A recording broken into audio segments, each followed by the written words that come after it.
So I recently finished this book on the Socratic method by Ward Farnsworth, right here.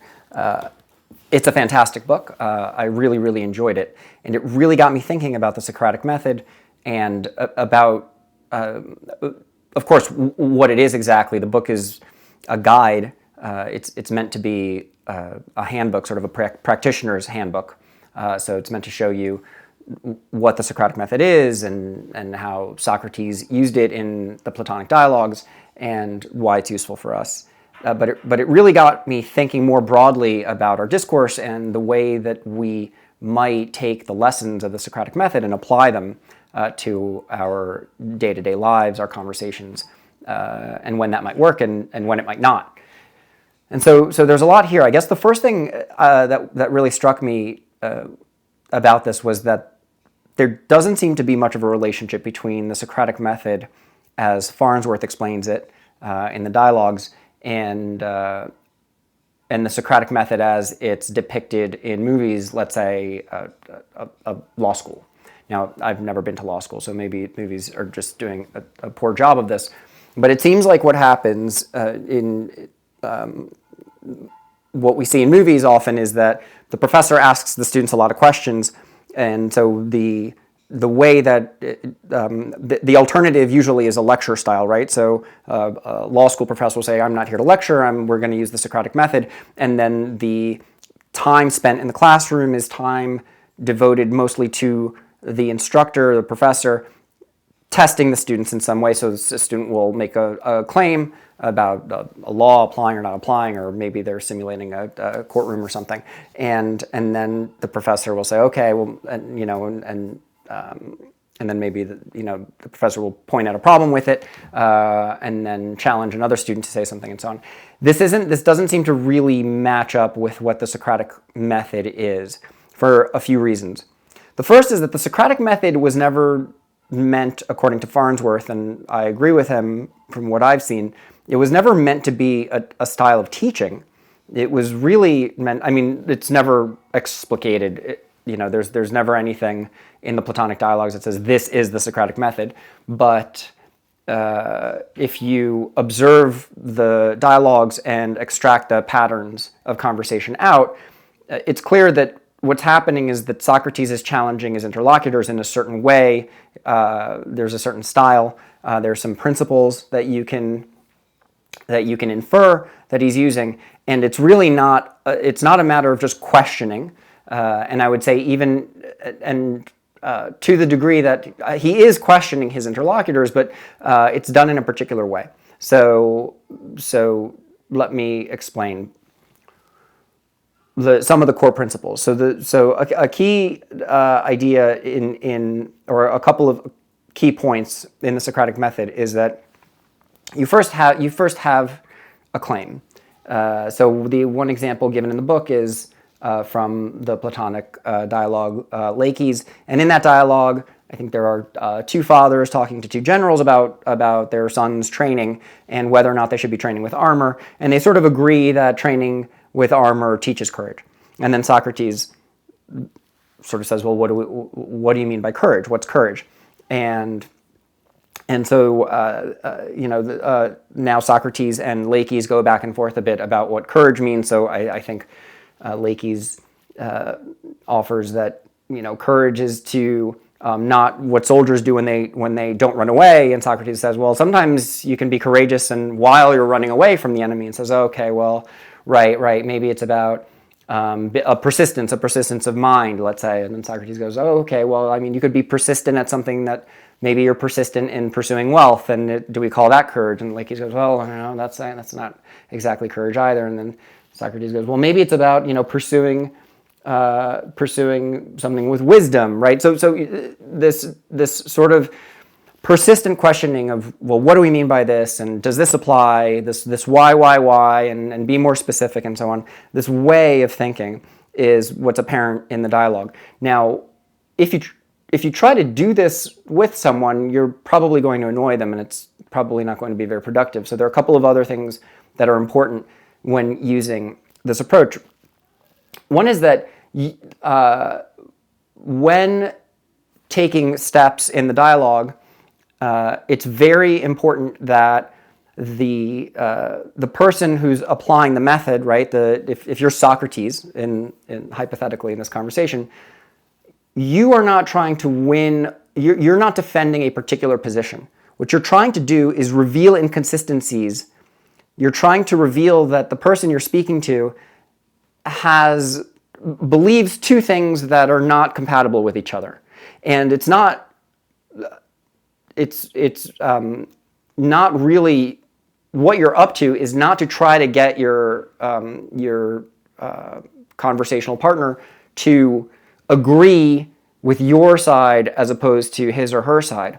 What you're trying to do is to get the partner to come to understand something in a deeper way and resolve their own inconsistencies. Now, sometimes that might mean that they have to resolve it by refining a definition, or sometimes it might mean that they have to resolve it by taking a side that's in opposition to a side that they initially started with. That's pretty rare.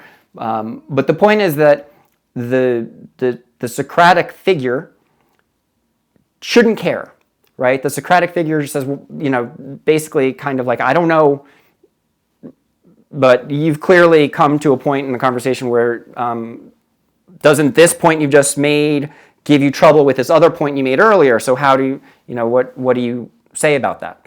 And in relationships of trust, that should be taken as a favor, right? It is something that we would all want to have stronger arguments or be able to better articulate what we believe, and so that can work out well. There's also something.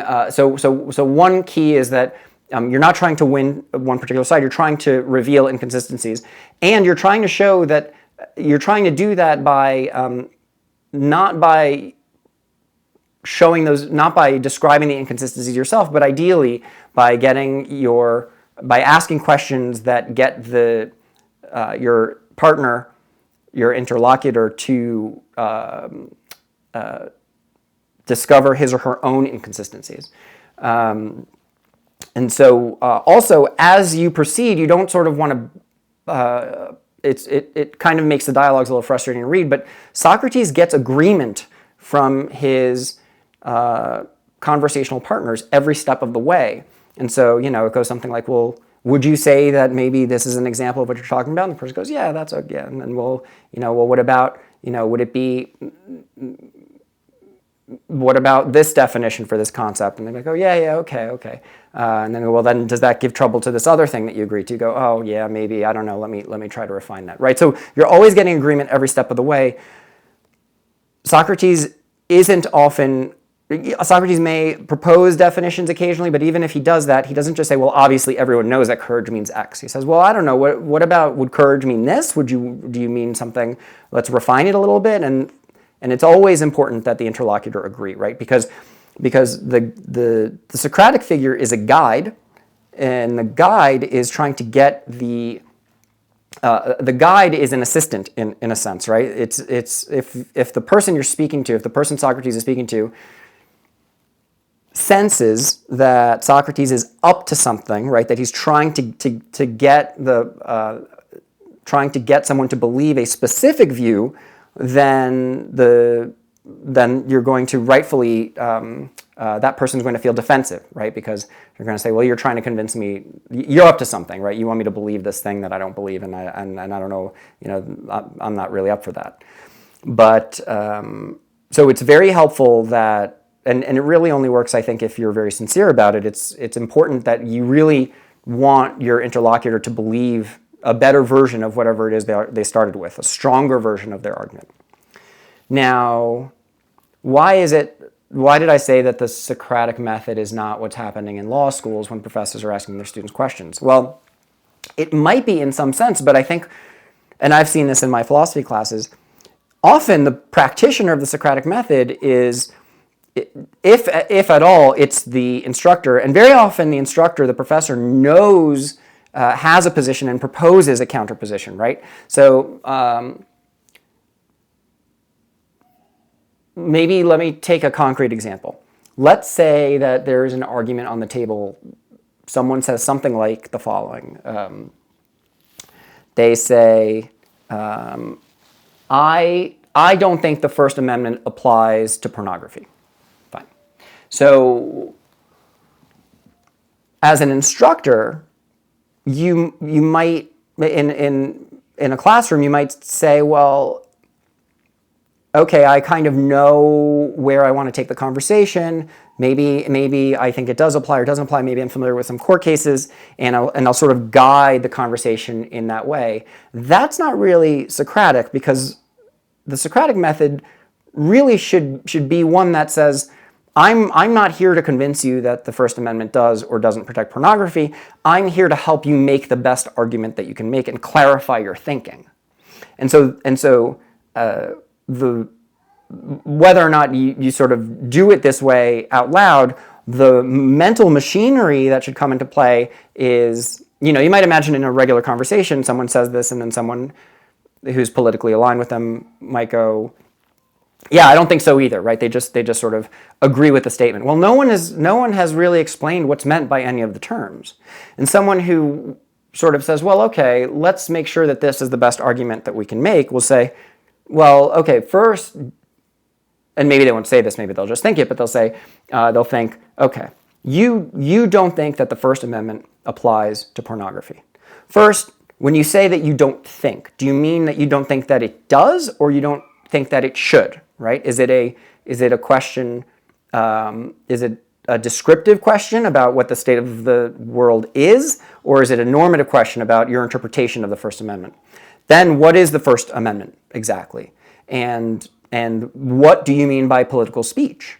And then you might want to test all of that, right? And you say, well, okay, well, you don't think that, what do you mean by pornography? And then I went to political speech because my mind was going to a plausible next step that someone might say, well, it doesn't apply to pornography because the First Amendment is only meant to protect political speech. You say, okay, well, what's political speech? So you can keep playing the game of give a definition, give a definition, give a definition, so that you get to something that everyone agrees with.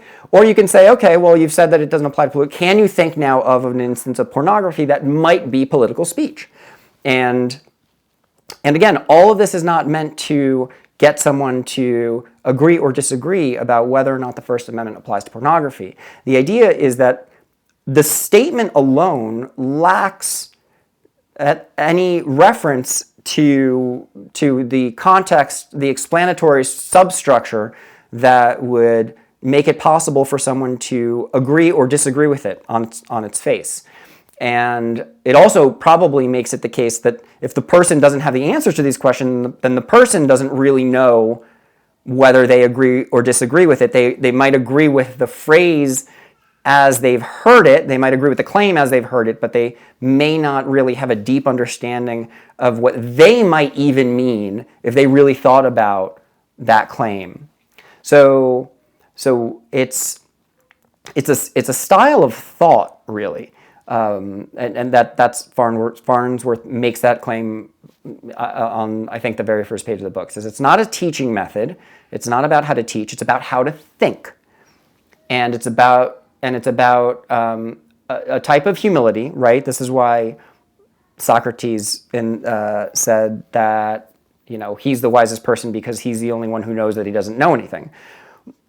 The best way to interpret that is that there's always room for this questioning, right? There's always room for refinement. We're always sort of floating above some other explanation, some deeper explanation, and that if we really want to refine our arguments, we have to get good at this process.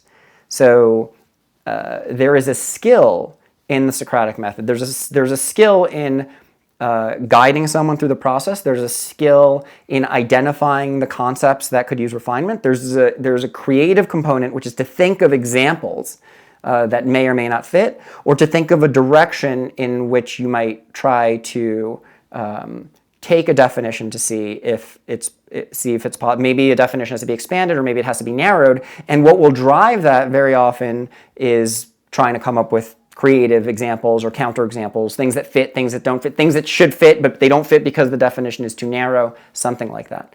Now, so it's very rare, at least in my experience, that people do this in their conversations. It's extremely rare to even do it in our own thinking. And that's interesting. So I started thinking about why it is that might be the case, and where can I think of examples where we do this? Well, okay. First, I think it's important to understand that one of the reasons that we don't often do it is because it can very much feel, if someone tries to engage in this style of thinking and this style of conversation with you, that it's adversarial, which is to say that they're trying to make you look stupid, that they're trying to convince you that you don't know anything, which was the accusation often that people said about Socrates. And it can just be annoying in some sense, which is that, sometimes, just to take the Lakey's dialogue, you had two fathers talking to these generals about whether their sons should train in armor. And now, we've got pages and pages of conversation about the definition of courage. It's like, how did we even get here? And really, we just wanted to know how to train the kids. Like, this is like unnecessary, and maybe it's annoying, and maybe like we have other things to do, right? So there is a problem here, which is that in many contexts, people will make statements, and they're not. While it might sound like they care about believing the statements, what they're really doing is sort of, I don't want to say playing, but they're doing something else, right? They're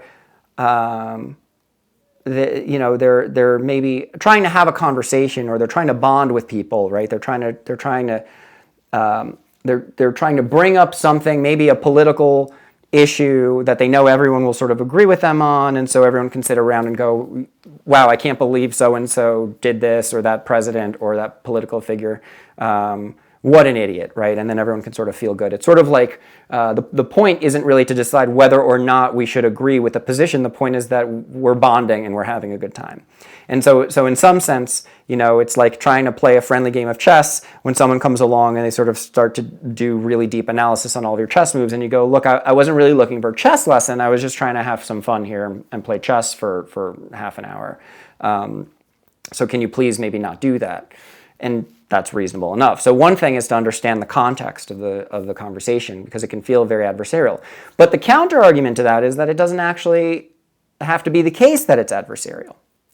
One of the definitions from a philosopher I really like, Agnes Callard, she has a YouTube explanation of the Socratic method, and it's pretty great. It's worth watching. It's just a few minutes, but she offers a definition where she says it's an adversarial division of epistemic labor. And what she means by that is, she uses the example of lawyers in a courtroom. She says, well, one person is arguing for one position, one person's arguing for the other position, and the Socratic method is that within the mind, right? So you sort of try to argue for and against, for whether the claim is true. I'll argue whether the claim is false, and by dividing up that labor in the same way that you divide the defense in the courtroom, the way that you divide the labor of arguing against the person on trial and arguing for the person on trial, right? So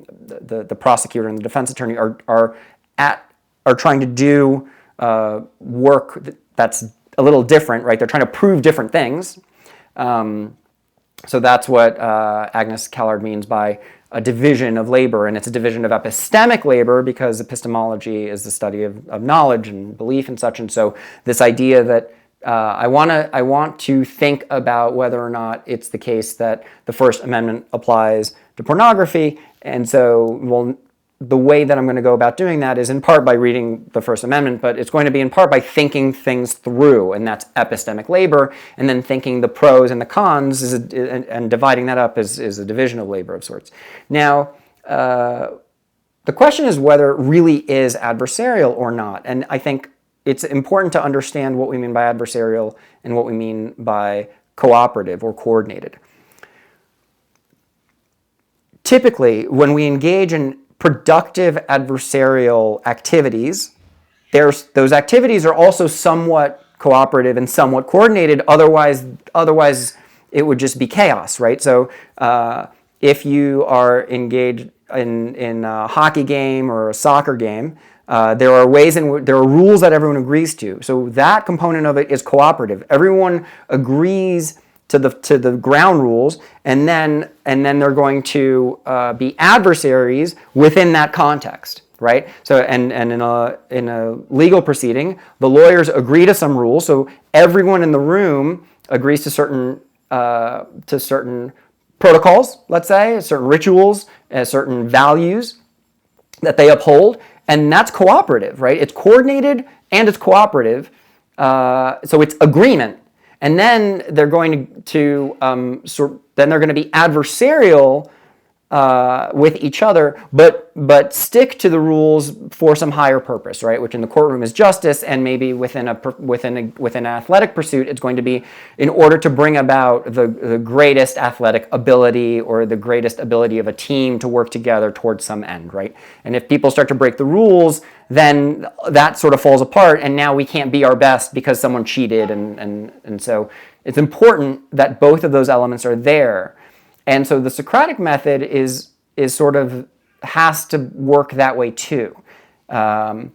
It can't just be the case that you're trying to show up and show someone how dumb they are. That's not really cooperative, and it's going to make it clear that you're not trying to get the best. You're not,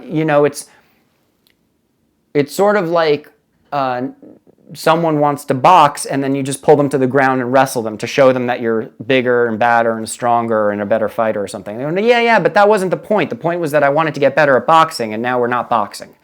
And so what you want to do is to sort of keep in mind that if you're taking a Socratic method approach to a claim, you need to let go of the outcome. You need to let go of whether or not you think that claim is true, and whether or not you're trying to guide the person to believe something about that claim. And you're basically sort of a coach for them. And you also want them to know that, right? Because if they're not really interested in developing their argument or deepening their argument, then it's someone who just wants to have a fun time, sort of sparring a little bit, and you're trying to make it a serious boxing match, or to use the example before, someone wants to just casually play a game of chess, and now you're making it a big thing, and it's inappropriate and it's frustrating. So it is important that everyone knows what you're up to, and if you want it to be helpful and productive, what you're up to has to be about getting at what Socrates would say is the truth, but another way to think about it is just a better argument. So I thought about this one way. One thing that occurred to me was that, over the years I've thought, well, maybe I should, if you're a liberal, it's good to watch conservative shows. If you're conservative, it's good to watch liberal shows. And so I've attempted this at certain points over the course of my life to sort of watch news programs and to read publications that are on the other side of what my political views might naturally be.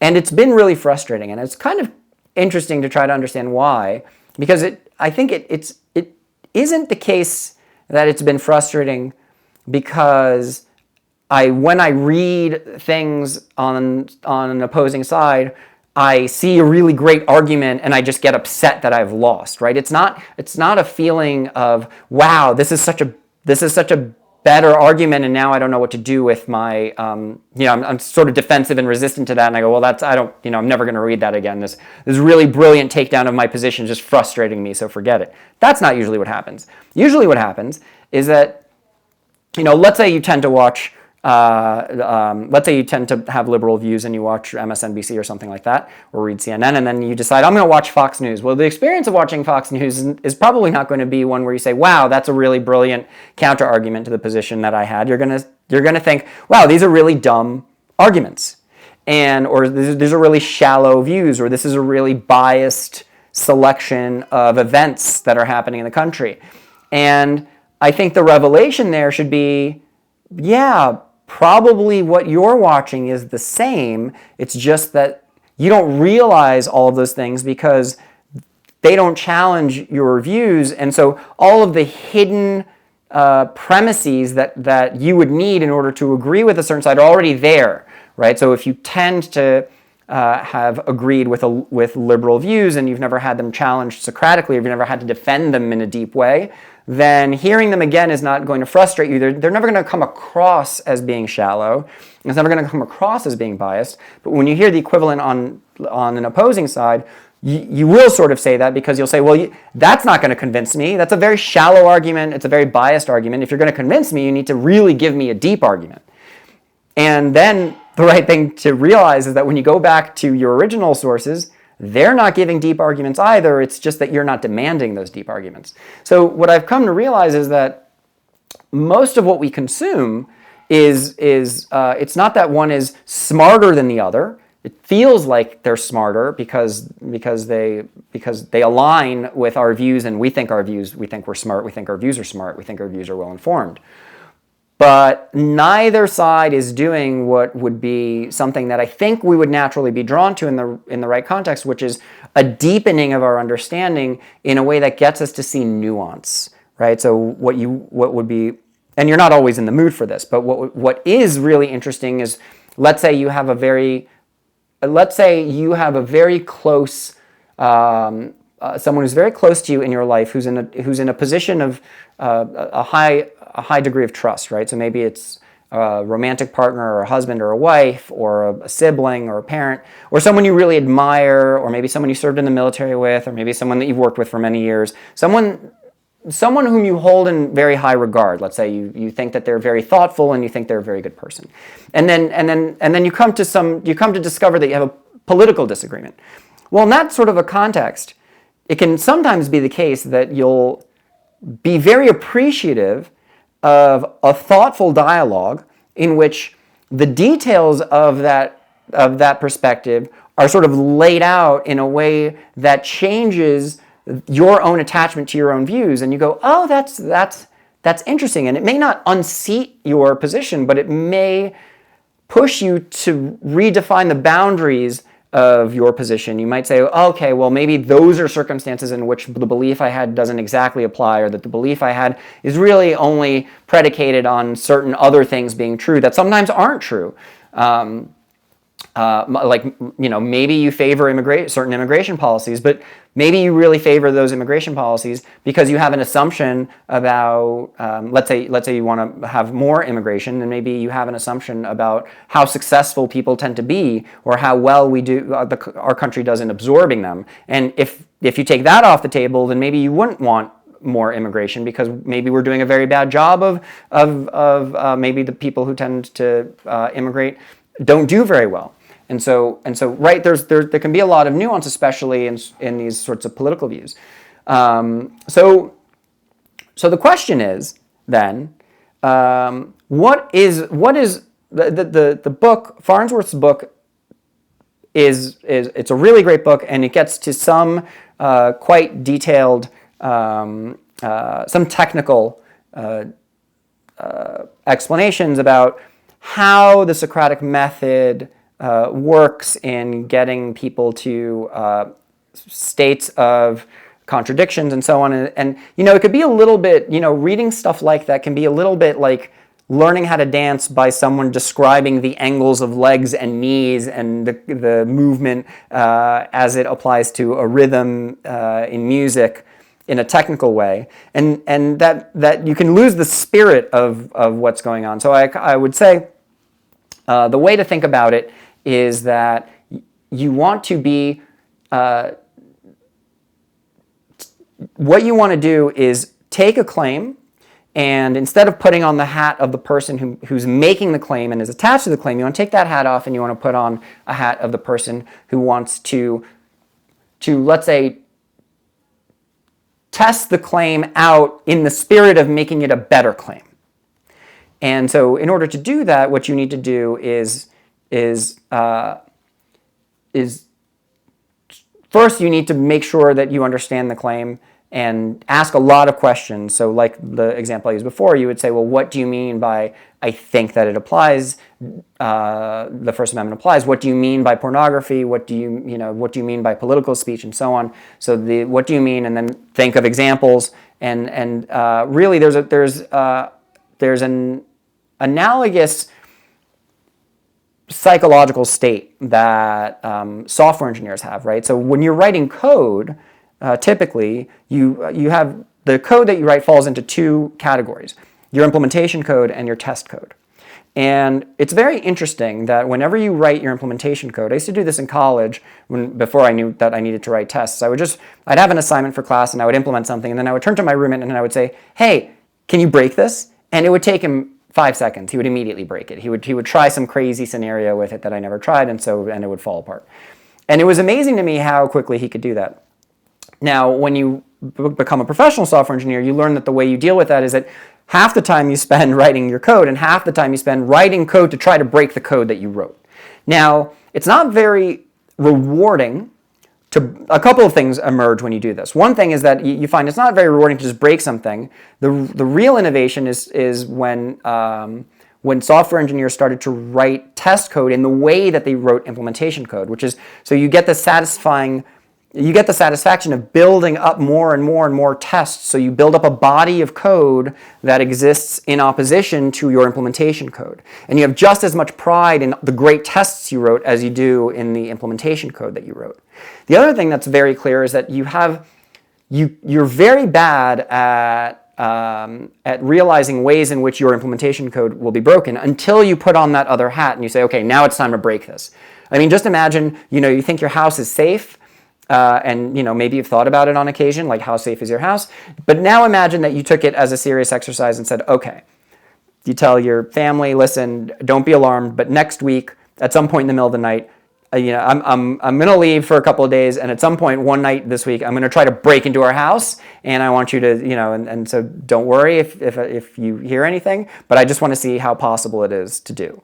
And so probably you'll figure out how to break into your house pretty quickly if you've never done it before, you've never had anyone try to do it before, because it's very different to feel like, okay, yeah, we have sensors and we have a security system or whatever, and to be like, no, let me really think about where all the cameras are and see if there are any blind spots and see if I can somehow get around them. And what if I, are these locks really that hard to get into? No, I've never tried to pick the lock. Maybe it's really easy to pick the lock. So all of these things occur to you when you're wearing that hat, because now you're excited about breaking in, right? Now it's your job to break in. And so in that sense, the Socratic method involves wearing that hat. It's not wearing the hat of the opposing political position. It's wearing the hat of taking an argument and poking and prodding it and untangling it to see if it holds itself up. Right? To see if it's convincing, and if it's convincing along with the other beliefs of the person who's holding on to that argument, right? So that it's consistent with other beliefs that the person has,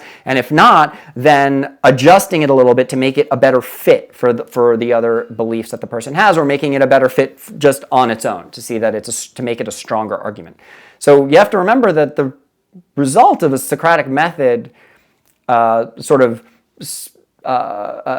epistemic labor, let's say, shouldn't be and isn't, right? The aim isn't to prove a person wrong, right? The aim is to strengthen their beliefs, to get at stronger truths, and to get at more consistency with their other beliefs, right? And you may engage in a Socratic exchange where the person just ends up coming up with an even better defense of the position that they already believed, which is great. That's a win, right? If that's a legitimate, if it's a well thought out, well articulated, better defense of a certain belief about the world, or about a policy, or about values, then good, right? That's the point. And that's why that sort of exchange works well when it works well. It is because you're doing your interlocutor a favor. Now, you might think, well, this never happens, right? I mean, when do you ever have a conversation with someone where you feel like they're applying the Socratic method and you trust them enough that the Socratic method actually works out, and then you sort of leave the conversation going, oh, wow, I have such a better understanding of my world and my beliefs than I had before. I didn't realize how confused I was. And we do that all the time. actually most modes of therapeutic treatment do that, right? So if you go into a therapist's office, a typical cognitive behavioral therapy might go something like, I'm a total, I'm really depressed. I lost my job. I fail at everything. I can't do anything right.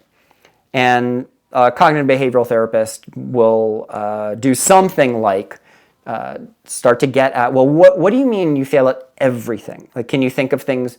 What are the things that you failed at? Can you think of things that you haven't failed at? And so, when you sort of look at it, when you try to analyze that a little bit more deeply, does that claim stand up, right? And do you always fail at everything? Are there specific things that you tend to fail at, while at other things you tend to be very successful? Of course, it's almost always the case that we're successful at some things and that we fail at other things. It's just that the pain of failing at something can overwhelm us, and then we'll tend to see the world a certain way.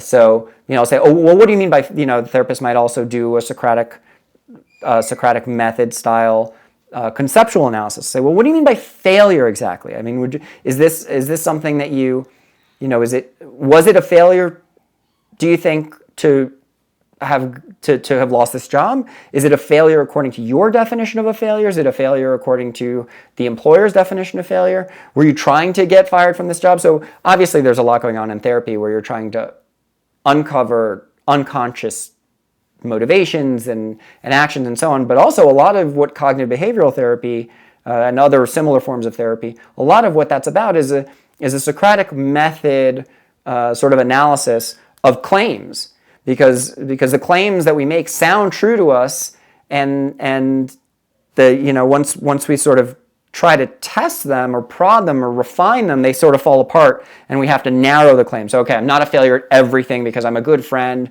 and I'm a good cook, and maybe I'm a good father, but getting fired from this job is a failure, and these other things are successes, and so I want to figure out how to deal with this particular failure, and maybe and so then maybe you'll figure out what it means to be a failure in that particular case, and then you can decide what it is that you might want to do about that. But you've refined your claim that you are always a failure at everything, right? And the way that you've refined it is through the Socratic method style of conversation. And the reason that works in a therapeutic practice is because the therapist the therapist is not your husband or wife or your child. There's no real relationship. One of the reasons that the therapeutic relationship works the way that it works, when it does, is because that the therapist isn't biased in this way. I mean, other than you being a client who pays the bills and so on, the therapist is just there to help you figure out what works for you in your life, right? In the same way that someone engaged in a Socratic method style of analysis is trying to help you figure out whether the claims that you're making stand up according to your own judgment of consistency with your other claims, right? That's the idea.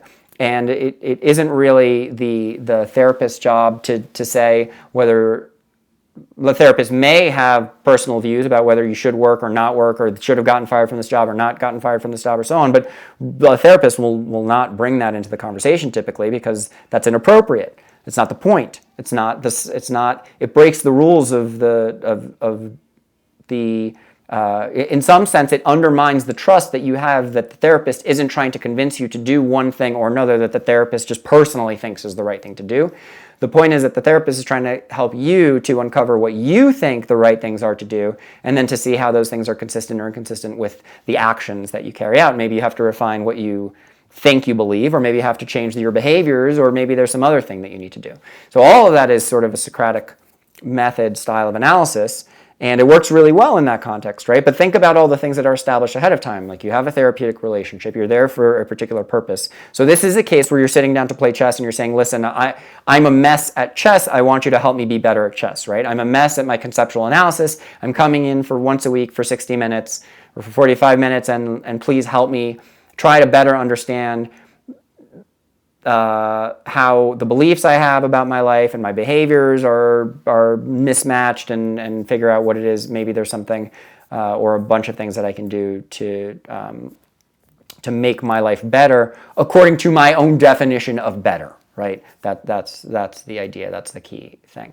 And so it can be very helpful, I think, to engage in this way of thinking privately about beliefs, because our default behavior is to use claims, especially like political claims, but claims about what's good or not good or values, to group ourselves up so we become attached to certain perspectives and beliefs about the way that the world should be and the way that the world is, and that distances us from people on the other side. And because we're so attached to those beliefs, we tend not to want to examine them very much, which makes them weaker, as I think is obvious at this point. So it can be helpful to step aside from your own beliefs and to adopt the stance of the Socratic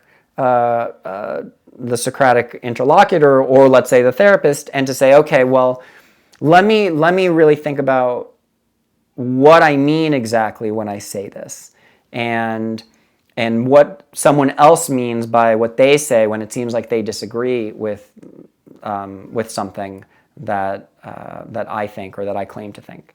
And the idea here is that by detaching yourself from the position, you create space for refinement in your own personal views, and you're less antagonistic. You're probably less angry, and the world will seem less like it's populated by people who either get the obvious truth or are absolute total morons who couldn't possibly understand anything and are just evil and, out to ruin your community or your country or the world or whatever it is, right? It's far more helpful and far more sort of psychologically. It's a much more calm psychological state to step aside and sort of to try to look at positions in a more favorable light. And if you're engaging with people, to try to engage with their claims, if they're up for it, in a mode of curiosity and in the Socratic spirit. And so the reason that this doesn't usually happen in a classroom is because when it does happen in a classroom, it's usually the instructor who's doing the hard part, right? So if a class is being run in a Socratic style, let's say, what's usually happening is that it's not that the students are thinking about a claim and then thinking about what they think about that claim and thinking about the definitions of the terms of that claim and thinking about counterexamples for their own claim. Usually what happens is one student makes one claim and then the professor sort of points something out about it, and then the professor points out another student, and that student has to make a counterclaim, right? So you still sort of end up in a classroom setting very often with stand-ins for lawyers in a courtroom. And that's not really, you're really missing the practice, because you want all of that to happen in one mind, right? You're not the real skill of the Socratic method has to be practiced in one individual mind, rather than to be practiced sort of in a room with opposing lawyers, because lawyers aren't trying to get at the best argument of the opposing, right? The defense attorney will never come to the prosecutor and say, look, that argument you're about to make, I actually think you'd have a much stronger argument if you said it this way, right? That's not what they do. They're trying to win the court case, and so that's not really helpful for you as a practice. As a practice, what you want to do is to have all of that happen within your own mind, so that you're sort of picking apart arguments. You put on I'm going to make a claim, and then, okay, I'm going to test the claim. All right, well, do I believe that claim now? Yeah, I can go along with that. Well, let me test that again. And that's the process that you want to go through. And that's the skill that you want. It really is a skill. It really does take practice, both to to see how to do the conceptual analysis, to think of creative counterexamples, to test the definitions of concepts and to see if they need to be widened or narrowed. Sometimes you have to consult external resources, like I have to go read the First Amendment, and maybe I have to read the history of the First Amendment and try to understand what was meant by the First Amendment when it was written. And also it involves adopting a certain psychological frame, right? What you might call the therapeutic frame, which is one in which you're not really getting upset about the position that the person is taking, right? The emotional drive that you have is not for or against a particular position. The emotional drive that you have, what you're trying to do is to make whatever position is in front of you, make it better, right? Refine it, challenge it, and see if you can get at a deeper truth. And whatever the argument is, right? That you don't care. Just like if you're a therapist, whatever lifestyle choices your client might be making may not be the right ones for you. You may think they're kind of crazy, but that doesn't matter. What you're trying to do is figure out what can they live their lives in a way that makes sense to them, that works for them, that gives them peace, that leads to them to circumstances in which they're flourishing, and so on. And so that's the advantage of the Socratic method. And really, I don't know of anywhere where I see it done in the political space. Philosophers need to do it sometimes when they're writing philosophy papers. You get little pockets of people doing things like this. I do think engineers adopt this kind of mindset when they have to do tests. I think scientists often have to do this when they have to think about the results of their tests, how they're setting up tests and hypotheses. In fact, the scientific method has a lot of similarities to the Socratic method, but we don't need to get into that right now. But I do think that is a